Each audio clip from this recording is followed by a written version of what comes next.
Bam. What we are looking at is microanatomy.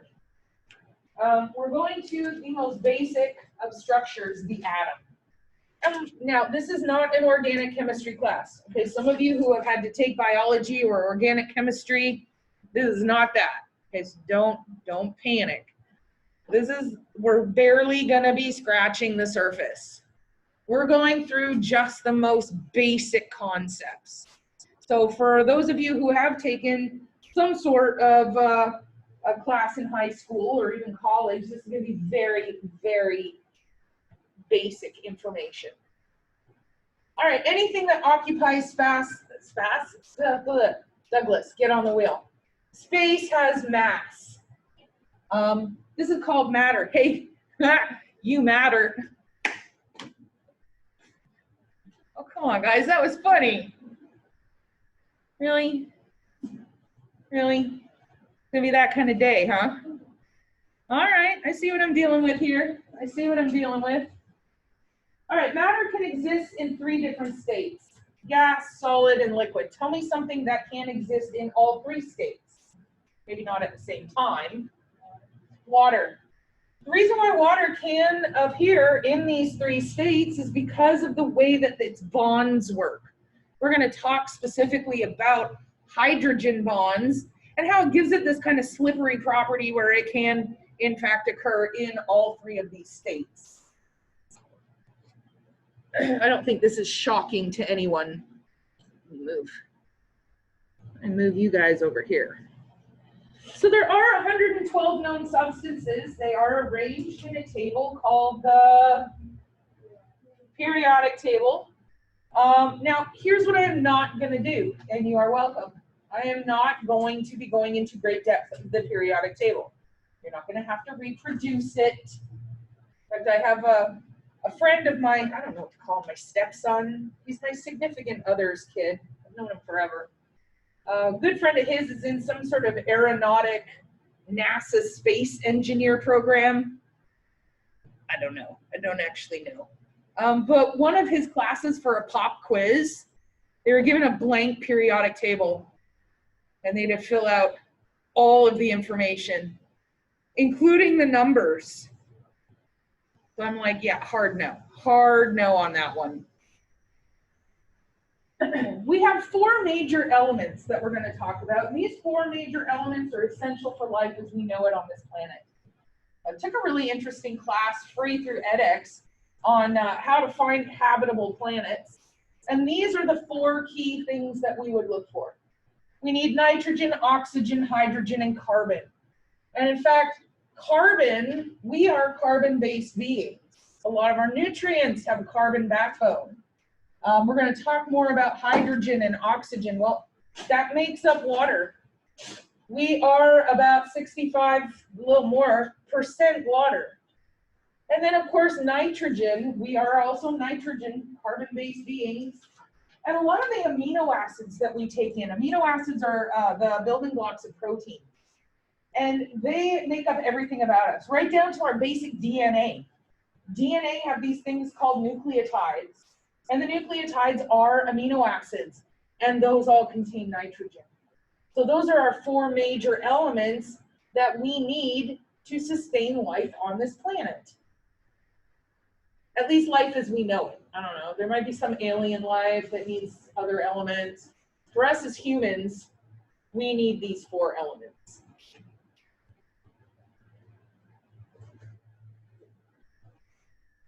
So there she is in all of her glory. That is the periodic table. If the world ever becomes uncrazy, unstupid, the Museum of Natural Science, fabulous day trip. And they have a giant periodic table on the wall that actually contains samples of every element. It's pretty cool. It's pretty cool to look at. All right, so here are the major elements that we just talked about. We have oxygen, which is necessarily for our cells. All of our cells are dependent on oxygen. Without oxygen, they die. Without oxygen, we die. Kind of why our lungs are so important, because that's what takes in the oxygen, diffuses it into the blood cells that transports it around the body. Carbon, this is for organic molecules. For example, if we want to go into nutrients, carbohydrates. Those yummy, delicious carbohydrates, they all have a carbon backbone. We also have in fats, carbon backbone, and they are determined, they are based on where or if they have any double bonds in that carbon. Hydrogen and oxygen, these two elements come together to make up the most important nutrient, which is water. Without water, we will die.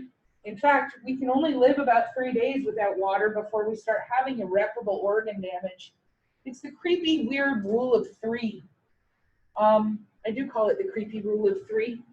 For some reason, whatever computer simulation we are living in right now, we're all in the Matrix. We're all in the Matrix. That was a terrible movie, by the way.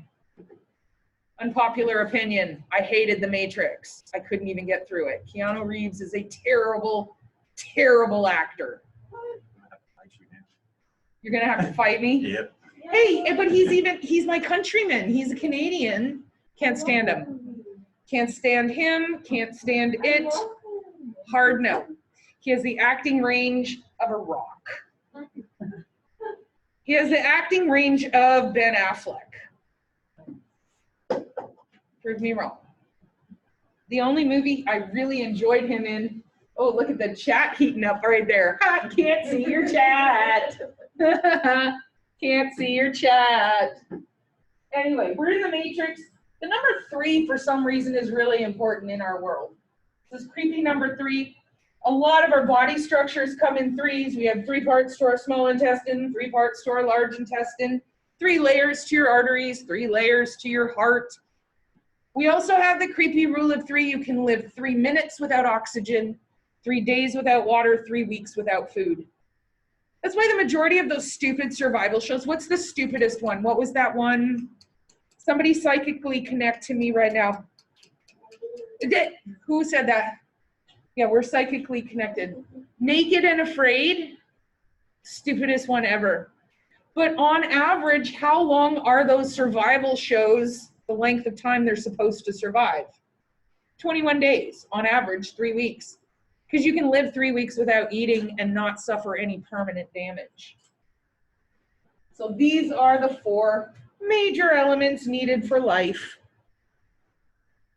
We also have some minor elements. Calcium. Calcium, I'm just going to give you guys kind of a howdy-do handshake to these guys.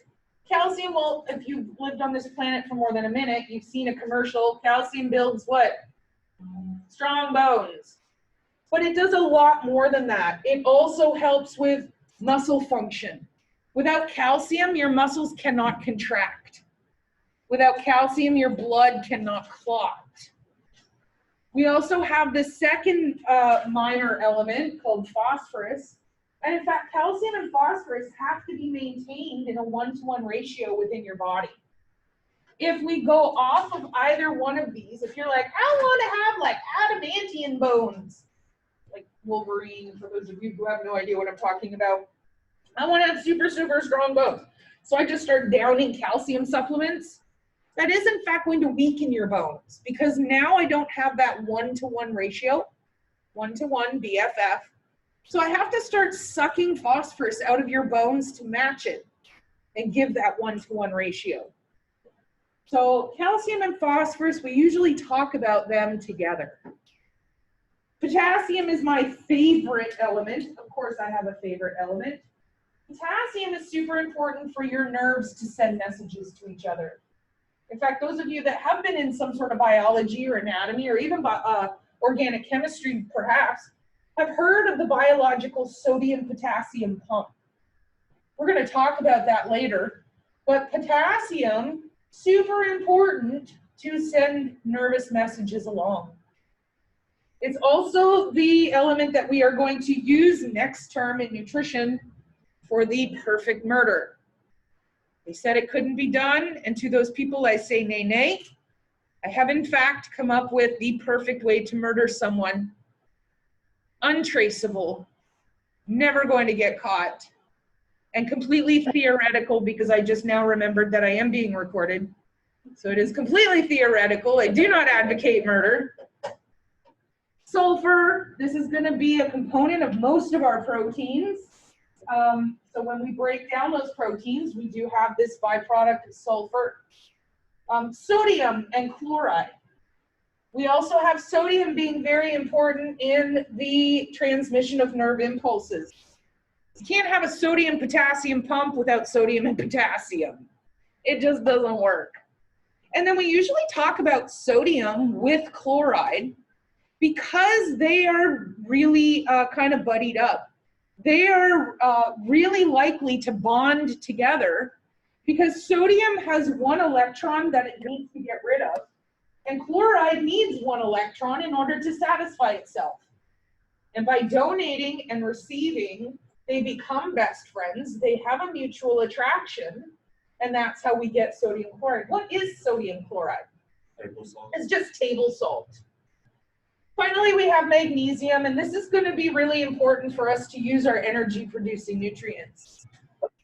Kind of a shocking fact, energy-producing nutrients produce energy.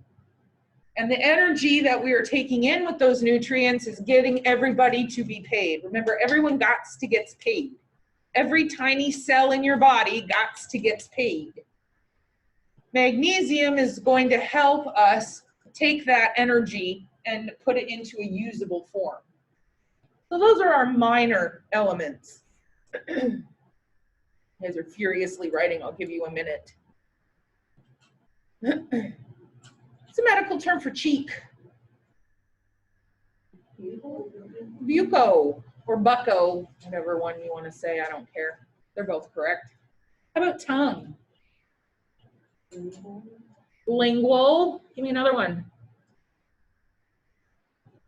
This is the G. Glosso. Good one. How about ear? Oto or otto. How about fingers?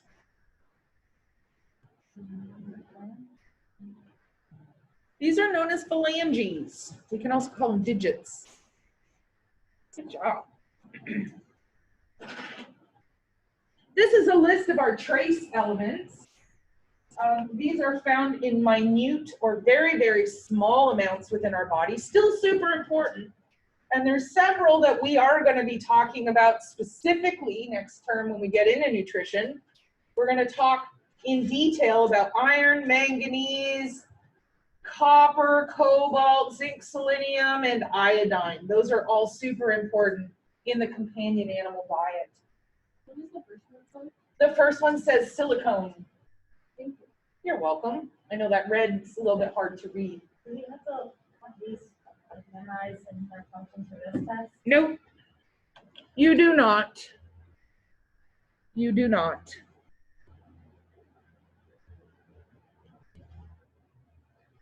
Let's talk about atoms, and I don't think I'm giving you any shocking revelations here. The components of an atom. We have the protons.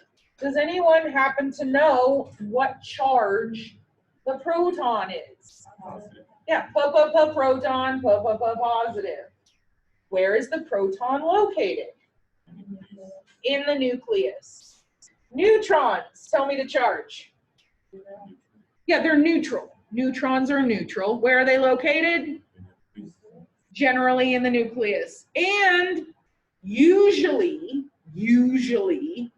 we'll have the same number of protons as neutrons. Electrons, tell me the charge. Negative. And they form in a cloud around the outside of the nucleus. I know a lot of the pictures that we see, all of the pictures that we see, are this two-dimensional where it almost looks planetary, like they're in orbit around this nucleus. That's not the way that they move. They move in a cloud. So the way that I think about them, oh my gosh, I hate them when this happens. When you're just walking along, you're having a great day, you're outside, you're like, ooh, this is awesome. and you accidentally walk into a great big cloud of those tiny little bugs. I call them no-see-ums. Teeny tiny, yeah, because you no-see them. You don't see them. The teeny tiny little gnats. And suddenly there's this big black cloud of gnats just floating around you. That's the way electrons move. Sometimes we can have more of them clouded over here, sometimes over here, but this is my interpretive. They're in a cloud around the nucleus.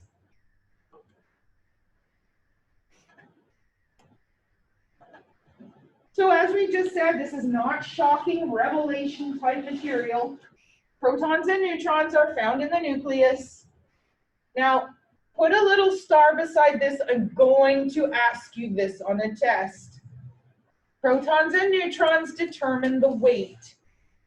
Electrons do not contribute to the weight because they are so small, so tiny, they don't really contribute anything to the overall weight.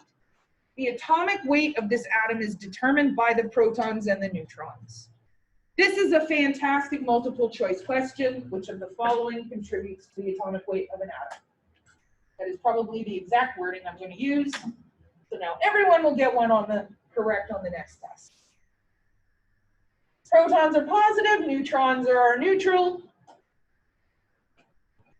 And that's pretty much everything we just talked about.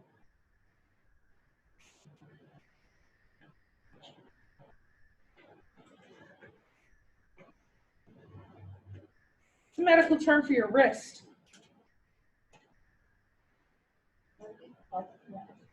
Carpus. How about your ankle? Tarsus. The other interesting thing about medical terminology is a lot of it is alphabetical. Like, does anyone know what this first set of vertebrae are called? Your neck vertebra? These are known as the cervical vertebra. The first two cervical vertebrae have special names.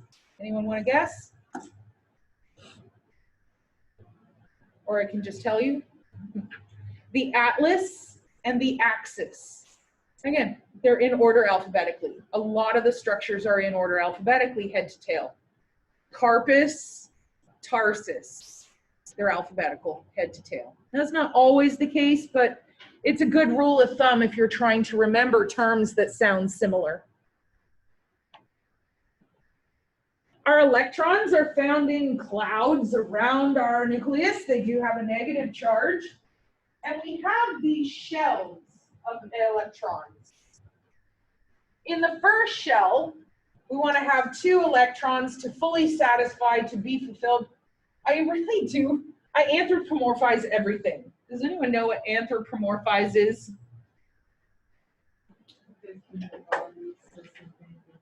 Yeah, I give human qualities to things that are not human. Atoms are not a human. They make up humans, but I give them personalities. I find it much more entertaining. So the whole point behind atoms is they want to be fulfilled. They want to be satisfied. They want to be full. If we have an electron shell that is not full, that is an atom that's going to seek out actively electrons to fill it. The first shell needs 2 electrons, and then further on we need 8 for every additional shell. We're not going any further than that. So these electrons, they orbit around the nucleus, like I said, in a cloud. And these atoms are going to be looking to either get electrons to fulfill themselves or donate electrons. It just depends on which is going to create less energy. If I only have 1 electron in my outermost shell, it's going to be a heck of a lot easier for me to get rid of that one than to find 7 more and satisfy myself. If I have 7 in the electron shell, it's a lot easier for me to go find 1 than to get rid of 7. So that's kind of the whole point. What are we trying to do, and how do we expend the least amount of energy doing it?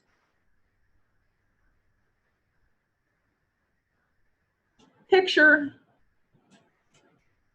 If anyone ever watches Big Bang Theory.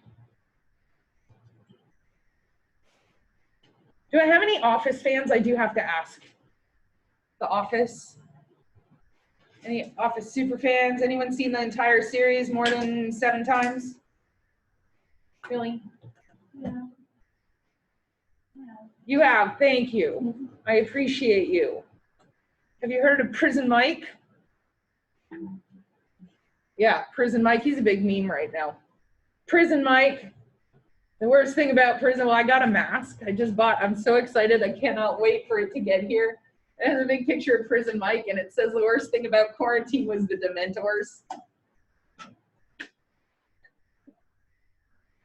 Okay, apparently that's just for me, but that's hilarious.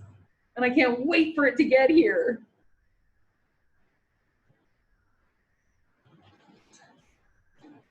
All right, so we have some other numbers. We do have our atomic number, and this is given by the number of protons. Put a little star beside that. That's going to be a multiple choice question. Which of the following contributes to the atomic number of the atom? If my atom gains or loses an electron, the name of that atom now becomes an ion. Ion means that my overall charge has changed slightly. So if I have an atom that has lost an electron, I've donated, I've thrown it away, what happens to the overall charge of that atom? It's going to become more positive. On the other hand, if I am an atom that has collected that electron, what happens to its charge? It becomes more negative. Then I've got a positive and negative, and guess what happens with opposites? They attract. And we develop this electrostatic attraction. So ions are where we have gained or lost an electron. Isotopes are where we have a different number of protons than neutrons. We should have an equal number, but if for some reason we don't, we then call those isotopes. All I'm looking for here, guys, is terminology definitions. That's the depth to which I want you to go right now. Just know that ion is where we gained or lost an electron. Isotope is a different number of neutrons than protons in the nucleus. For you guys in my TV audience, not my studio audience, my TV audience, I do want to reiterate that I do not have your chat up. So if you guys have questions, please do not type them in the chat. I cannot see them. Unmute yourself and ask. If you're just chatting amongst yourselves, that's fine. But if you're actively trying to ask me something, I don't see it. So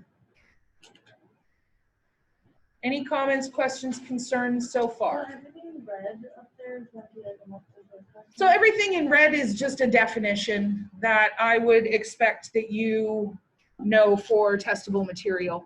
I've tried in this one to highlight at least the key the key major points so that it kind of funnels everything down for you for the test. So I know this is a pretty substantial PowerPoint.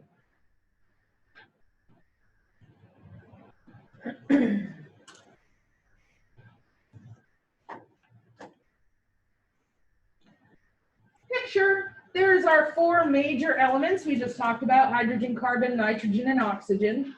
Let's take hydrogen for a minute. Hydrogen has one sad electron, one sad, lonely little electron. So, can I get rid of it? I can't. It's not going to be an atom if I don't have that electron.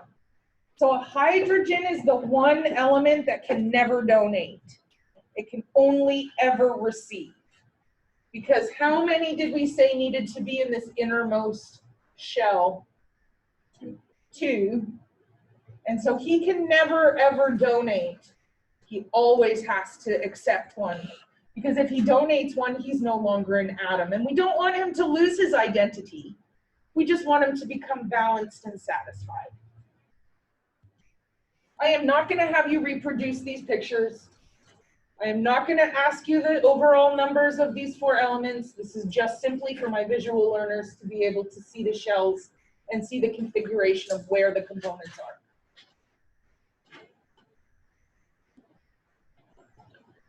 Isotopes, as we said, by definition, we simply have a different number of protons than neutrons.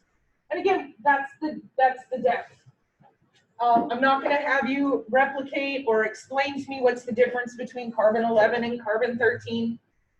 The one kind of interesting thing about these isotopes, though, is that they can decay. We can look at them and we can see the rate of decay, and that helps us determine how old stuff is. So when they say, oh, I found this dinosaur bone, and we've done, what, carbon dating? And we've carbon dated, and it's 14 million years old. Well, how did they know that? They were able to look at that carbon, and they were able to determine by the decay on that carbon how long it had taken it to get to that point. Don't ask me how, that is above my pay grade. I am not a scientist guy. I just found that really interesting, that carbon, this carbon dating isotope, is the thing that they use to determine how ancient, how old stuff is.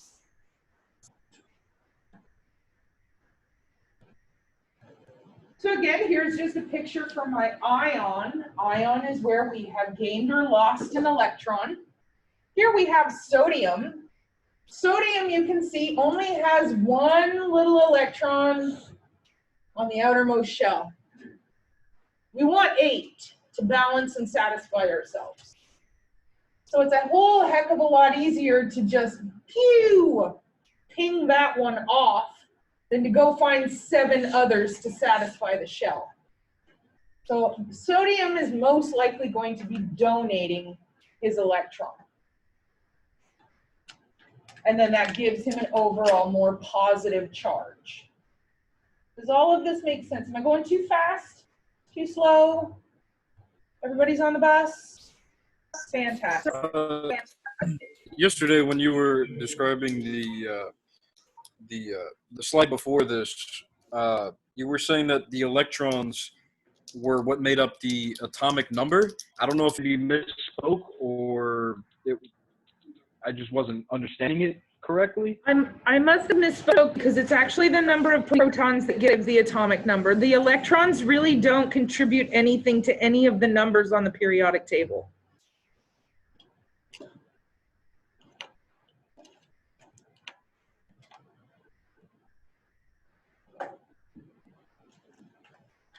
Oh, I got ahead of myself. There's the rate of decay. I knew I had a slide in here about it somewhere. I've already talked to you about this. So we have that radioactive rate of decay, and this is what we use to determine the age of these ancient relics, these bones and what have you.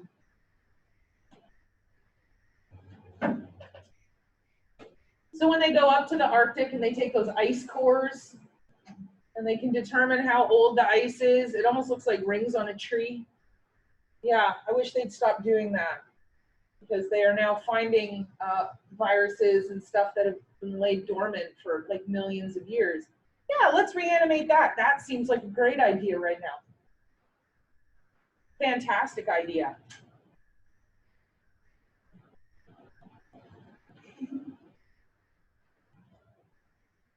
So our electron shells, this is where our electrons live. We know that the innermost shell needs 2, shells after that need 8. And depending on how active the electron is, that's going to determine, is it closer or further away from the nucleus. Less active electrons are going to remain closer to the nucleus. I think of the nucleus kind of like the house. And if I am feeling kind of not active, like yesterday, oh my goodness, I was just a big lazy nobody yesterday. We finally finished all of the renovations on both of our houses. So yesterday was just a nice lazy day. I just literally sat in my chair and watched. I'm rewatching a show right now called Northern Exposure. None of you have heard of it. It doesn't matter. But it's one of my all-time favorite, chicken soup for my soul. So I just sat and watched that, dozed in my chair all day. I did not stray from my house at all. I would have been a very not active electron yesterday. Stay close to the house, stay close to the nucleus. The more active our electrons are, the further away they stray. And if the shells are not full and I'm looking to satisfy myself, I want to find satisfaction, I need to find balance. The more electrons I need to get or I need to donate, the more active the atom's going to be. So if you think about it, again, if he's a little person, if the shells are not full, and I need a full shell to have self-worth, you know, look in the mirror and I'm like, yep, my shell is full. Now I am finally beautiful. The more empty the shell is, the more active that atom's going to be to find that self-fulfillment. Think about it like he's got chores to do. He's got to go pick up some electrons or drop off some electrons. He's going to stray from the house and he's going to do those chores. We have two atoms that are already fulfilled. They don't need no electrons.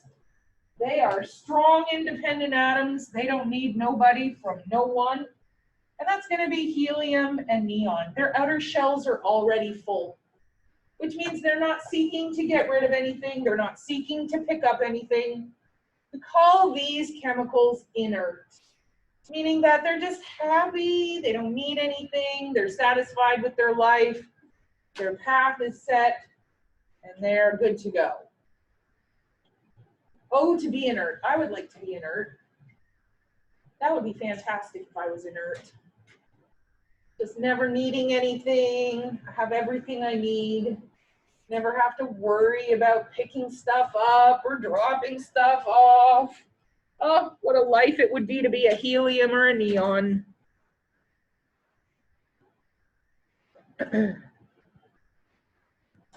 So this, just from, again, my visual learners, this is just a picture showing how the shells work. The innermost shell has two. Outermost, or this outer shells, consecutive outer shells, are going to want 8.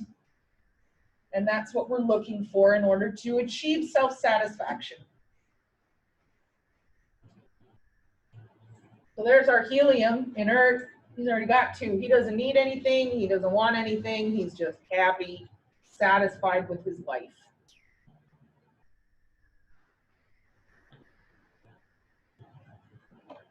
All right, here we have just a little bit more terminology. These are just definitions. We have a molecule. This is when we have atoms joined together by bonds. We have a couple of different bonds that we're going to talk about. And I do know this stuff is dry, guys. I know this information is a little bit dry. I'm doing my very best. We're going to get into some fun stuff coming up, I promise. We got to sludge through and then get to some fun stuff. We have ionic bonds, covalent bonds, and hydrogen bonds. Ionic bonds are specifically with ions. That's why they're called ionic. Tell me what the suffix "ic" means. The suffix "ic." Pertaining to? Nice. The suffix "ic" means pertaining to. So an ionic bond means a bond pertaining to ions, donating or picking up an electron. Covalent bonds are going to be sharing is caring, caring is covalent. And then hydrogen bonds are kind of a hybrid of both. Molecule of the element, this is a term we use when we have when we have 2 or more from the same element bonding together. And then compounds are going to be where we have 2 or more of different elements coming together. So sodium chloride, right, table salt, is 2 separate elements. Sodium and chloride bonded together, that would be an example of a compound. Molecule of the element, this would be where we would have a sodium and a sodium bonded together, which we would never really have because that wouldn't satisfy them. But I'm just giving you an off the top of my head example. So again, these words, I'm just looking for definitions. We're not going any further than that. For those of you that are still having flashbacks from your organic chemistry classes, it's okay. Oh my God, you guys. So I had to take an organic chemistry class. It was actually just a regular chemistry class. When I was in college to get my vet tech degree, you no longer have to do that, thank goodness. Holy smokes, you guys. So this professor, a gen ed professor at the college, he's a PhD in chemistry. So he lived and breathed, he didn't understand. This was like a chemistry 101 class, right? This is the depth we should have been going. Nope. He was making us recreate all of these formulas and memorize, you know, the the atomic molecule for, he'd list a substance and we had to draw it out. OMG. The average grade, I think, okay, not average, the highest grade, we ended up as a class going, and we did have to go to the dean. The highest grade was like a 32. Yeah, so on the final examination, you guys will laugh at this. On the final exam, in the whole class, I think I got like a 12% for the class. My final exam, I got a negative grade because he said that my answers were so intensely wrong, he took away more points than he was willing to give. Yeah, he said that to me, to my face, in front of the whole class, as he was handing out the tests. I said, how did I get a negative grade? And he said, your answers were so intensely wrong, I didn't feel that giving you a 0 was enough.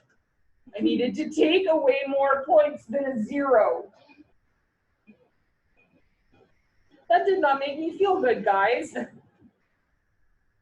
So I get it. If those of you that are having some sort of flashback, trust me, I'm having the same flashbacks. Oh my God, that class was awful. Didn't you have sort of something? I didn't get any of that. I said, didn't you have some sort of test this weekend or something? Yeah, I have a essay that I handed in Thursday, and then my test is due today, so I'll be doing that when I get home. So we'll see. It's 5 questions, but he's given us 90 minutes to do it. That terrifies me just a little bit. 5 questions, 90 minutes. Write it down. And they're all essay, yeah. Over 4 full chapters. So, do what? At least we have 90 minutes, right? I did hand in my essay. I haven't gotten that grade on that back. So, yes, I do have a test. Thank you for reminding me. Now I'm having anxiety attack. Thanks, Christian. Appreciate it. I'm teasing. I'm ready. I'm actually really ready for it. All right, so here we have, again, just terminology, guys. That's all I'm looking for. I'm just looking for you to know the definitions. Mixtures is stuff that you have to mix together. What? We've got some different definitions for our mixtures, and this is going to be determined by how big are the particles we're mixing. We've got solutions, colloids, that's how we say that, colloids, and suspensions. The solvent is what are we mixing it into. So imagine right now you all have a glass of regular tap water in front of you. You just have a glass of tap water. The water is going to be the solvent. It's found in the higher amount. And water is in fact the universal solvent. We can mix literally anything into water. So now I've got a little bit of a scratching. I don't actually, no, that's a bad thing. I should not say that right now during this time. Let's pretend. So you're going to take a little bit of honey. You're going to take maybe a little bit of table salt. You're going to mix it into the water for a nice gargle. What you mixed in is the solute. So the salt is the solute. The water found in the higher amount is the solvent. And that's how we're going to form a mixture. And the mixture will be determined by how big is the particle that we're mixing in. Does it completely disappear? Does it settle out after time? Like, for example, table salt. You mix in the table salt, you mix it, and you let it sit for a while. What happens? The salt suddenly starts to settle to the bottom. That would be an example of a large molecule we're trying to mix in. Whereas there are others that you, no matter how long they just sit still, you never have that settling out. Our solutions, colloid, and suspensions.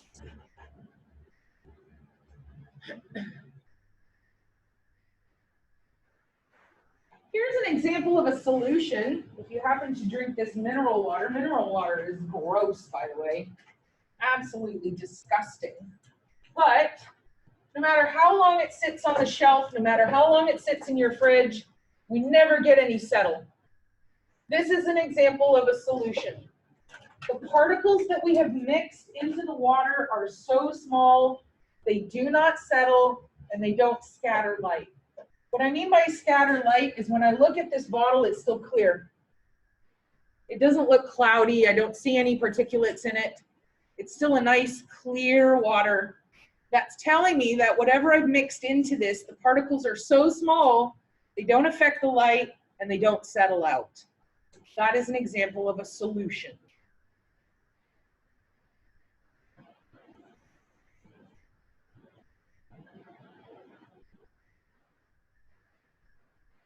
Give you guys a minute. You're all furiously writing notes. I don't want to go too fast. What would the term be if my heart rate was super fast? So it was going to give me high blood pressure, which would be hypertension. Say it. Tachycardia. Tachy meaning fast. Cardia, which could ultimately give me hypertension, which would be high blood pressure. What would it be if it was slow? Bradycardia. Brady is the term for slow. What is a medical term for muscle? Myo. I have this really cool thing. I need to find it, although it needs, I don't think I have an extra USB for the dongle. I have a thing called a myo. And what it is a bracelet with sensors in it. It's really cool. I'll have to show it to you. So it's a bracelet with sensors, and it goes over my forearm. And the sensors are able, because you know, when you manipulate your hand, right, when you move your fingers, it's this muscle, your lower arm muscle, that moves your fingers. You can feel it. If you grip your right about the middle of your forearm and move your fingers and move your wrist, it's these muscles. And so what this myo does is it connects to my PowerPoint, it connects to my computer, and I can control it by just flicking my hand. I can advance the slide, go back. I can turn volume up. I can turn volume down. I can do this and zoom it in. It's pretty cool. It's pretty neat. I should get it so I don't have to keep walking up to my computer. All right, next we have colloid. I've given you the example of Jell-O. Colloid has larger solutes.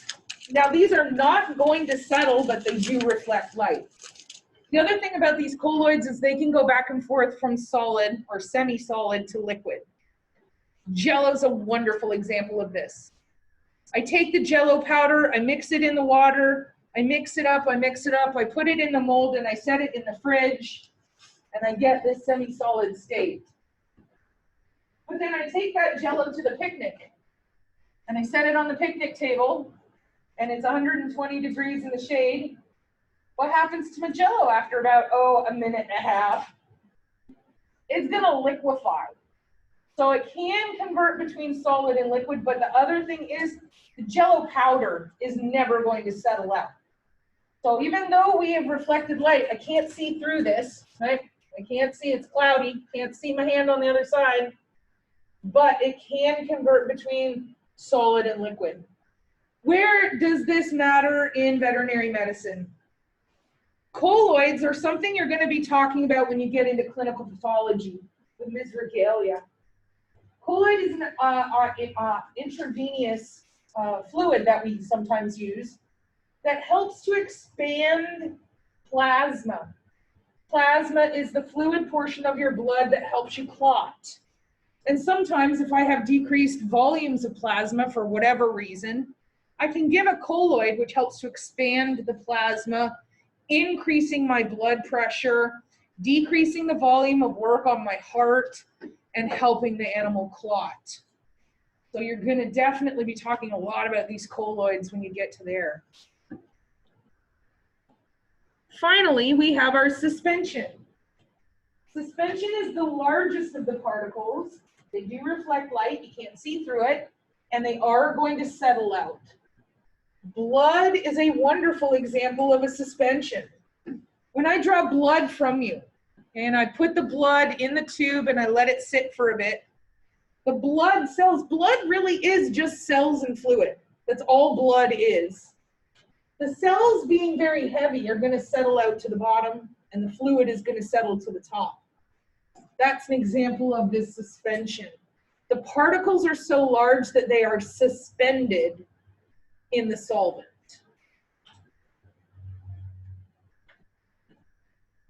That's all.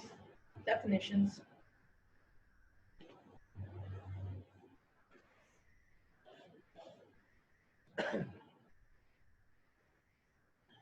Here we have a mixture, and I've used this cough syrup because it's probably something that we're most versed with. You know that cough syrup that you get and you have to shake it super, super good before you can take it? This is going to be an example of a mixture where you have to physically mix something before it is of use, because it is going to settle down, settle out. So a mixture is just basic definition is something you have to mix. Not rocket science.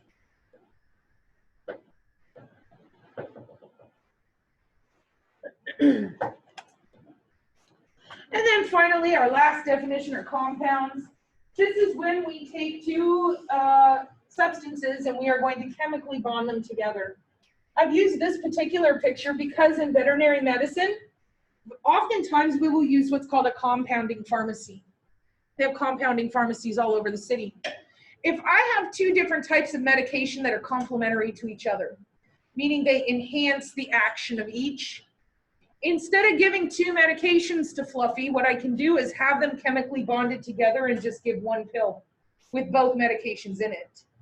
And so we will often use these compounding pharmacies. These are also the ones, I think Ms. Cat probably talked to you a little bit about the flavored medications, where you can get like tuna flavored and beef flavored, and that. Those are going to also be through your compounding pharmacies, where they can bond these chemicals, these elements together chemically, and then add some sort of flavor. It's a heck of a lot easier to give a chewable. Pilling an animal is kind of sometimes tough, especially cats. Super hard to pill cats. Super easy to pill dogs for the most part. Although, you gotta be careful because those dogs that have the big fat lips, like your basset hounds, even your labs that have the droopy lips, they'll stuff the pill up underneath their lip and they'll make you think that they swallowed it. And then like 2 minutes later, you'll just see them walking away and you'll just hear this little click and they spit the pill out on the floor. So this is a little tech tip from me to you. They're going to store it up in their cheek and then they're going to throw it out later.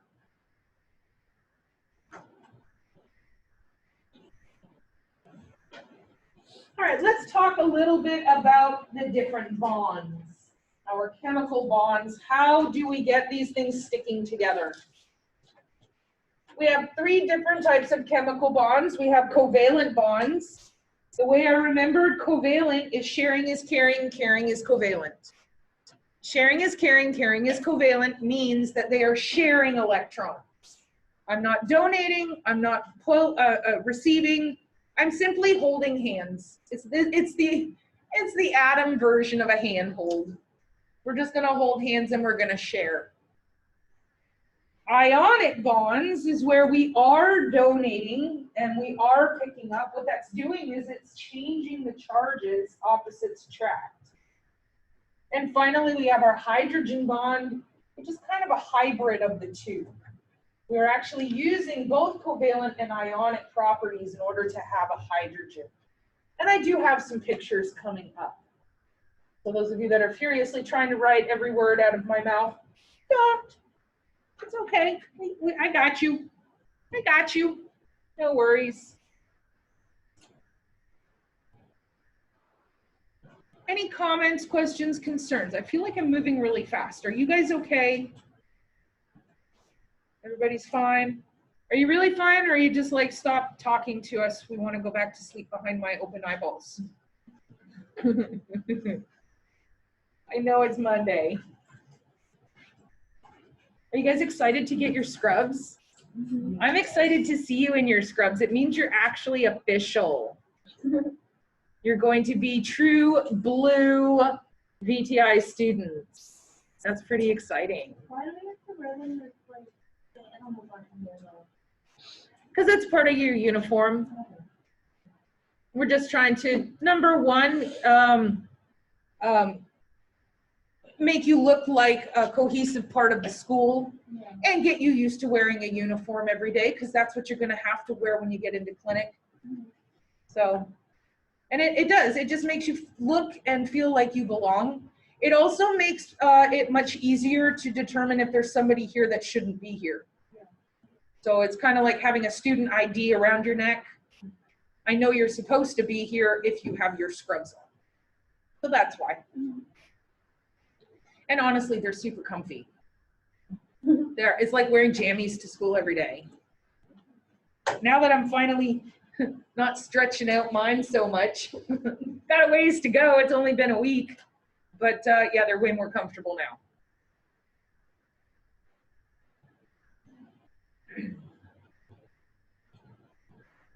All right, covalent bonds. Sharing is caring, caring is covalent. Just keep saying that over and over. We can share one electron, 2, 3. This is going to be determined by if it's a single, double, or triple covalent bond. All that's saying is how many electrons am I sharing? That's it. That's all I'm saying. Now, when I am sharing these electrons, if I have, I really need to bring my stylus in here someday. So let's say I have my little atom and I'm sharing electrons here. There's my other little nucleus and it's sharing electrons. So do you see how this area is going to be more negative than this area? Oops, that's not what I wanted to do. Erase, erase, erase. No, I didn't want to erase it all. Okay, so here, here, we're sharing. Let's say we're sharing 3. It's a triple covalent. We're sharing, we're sharing, we're sharing. The area where this electron cloud is going to be more negative than the area where it's not. That's the whole premise behind the electron cloud. So what that means is if I have another one, that is, we're sharing, sharing, sharing, sharing, this is negative, this area would now be attracted to that positive area. That's kind of the whole idea behind how hydrogen bonds are made. Hydrogen bonds are kind of a hybrid behind this covalent and the electrostatic of the ionic. When we have a difference in the charges, so one area is a little bit more negative and the other area is a little bit more positive, what we say is that it is polarized. Remember this because we have a north and a south pole that are at opposite ends of our planet. Okay, I know they're not technically opposite ends, but for what we want right now, just pretend that they're at opposite ends of our planet. There's a great distance, there's a great difference between the north and the south pole. If you have a great distance between these two poles, it is known as polarized. If we do not have a great distance, if there really isn't any difference, then we say it is non-polar, not polarized. If it is polarized, it means there's a big difference between the charges. Non-polarized means there is no difference or very little difference between the charges.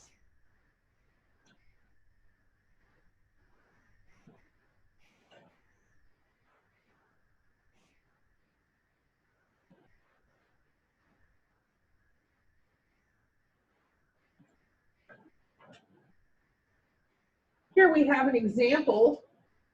Here we have H2O.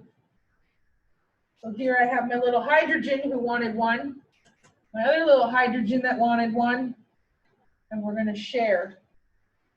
And so it's this here, do it on a computer, this right here is going to be more negative, and this up here is going to be more positive. Therefore, because we have a difference in these charges, we would say that it is polar. Yes. That last bullet point says opposite of this.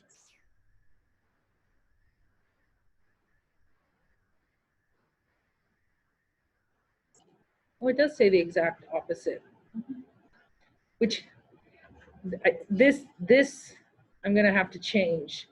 Because if my electrons, stop, my electrons here are negative, so they have to give it a negative. So let's just do this. And look at this. Where we have more electrons is going to be where we have the greater negative.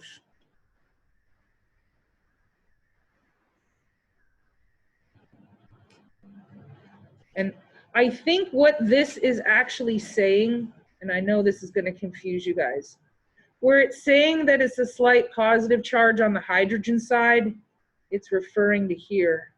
So this is the hydrogen side.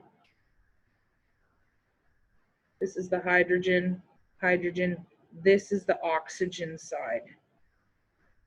So where these electrons are all closer here to the oxygen and the majority of the hydrogen does not, that's why it's saying that the hydrogen overall is more positive and the oxygen is overall more negative. Does that make sense? Yeah, that's why I thought I've been here like all this different sides. Right. What they're looking at is this is the oxygen side and this is the hydrogen side.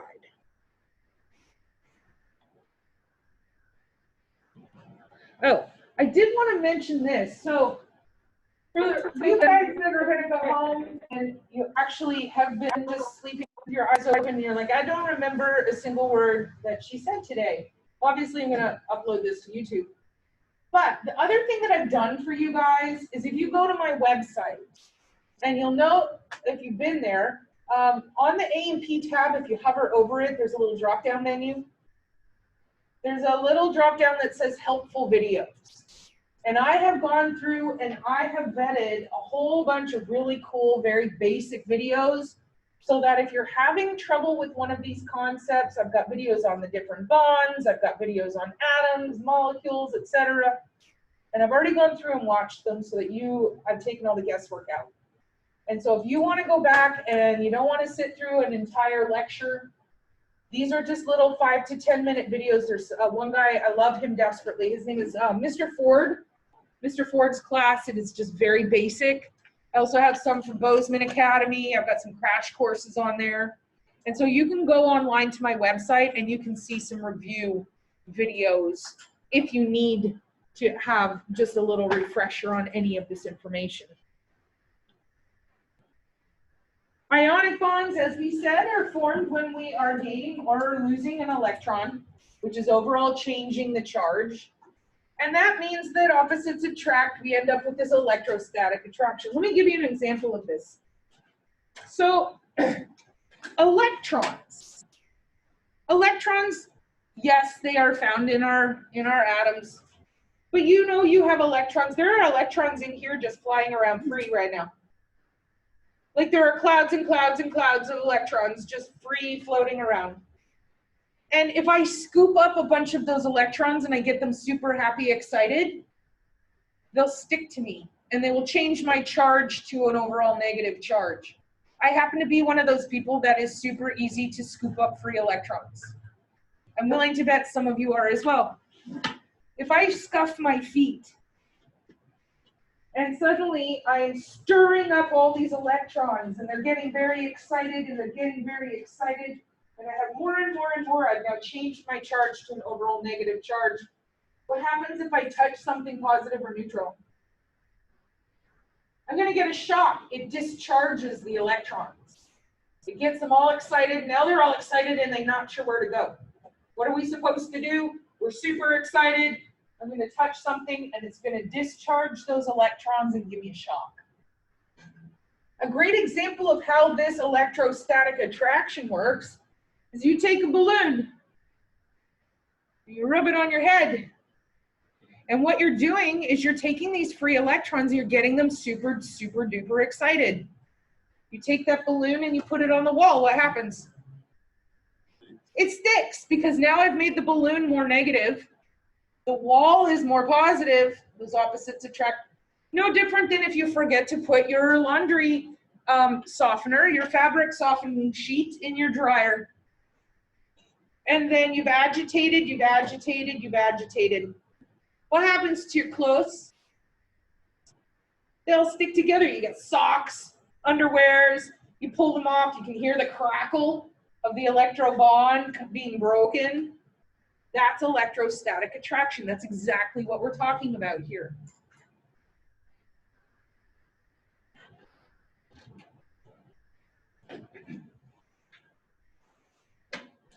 And that's it. That's all I got to say about that.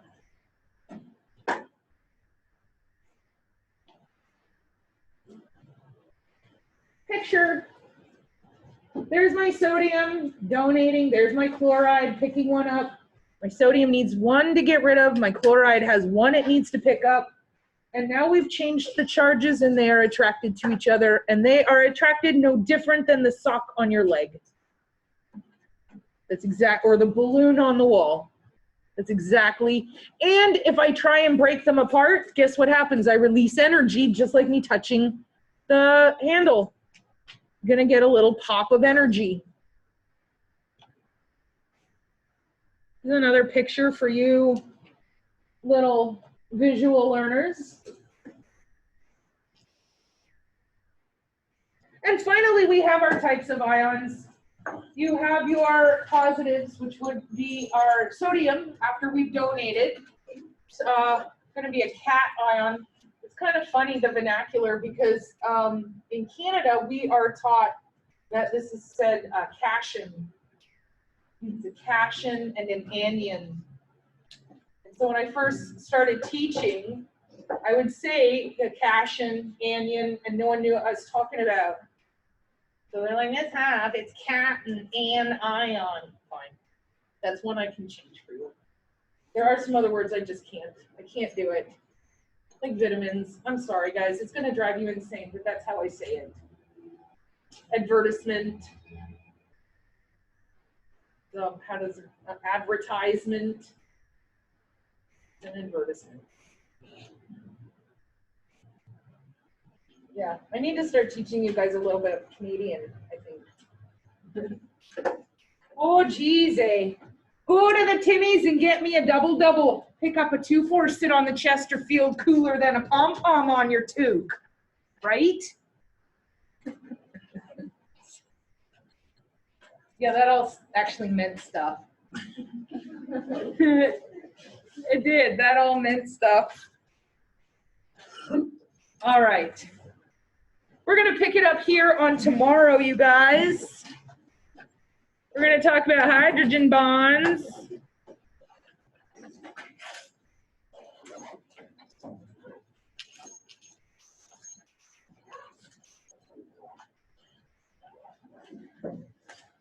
All right, so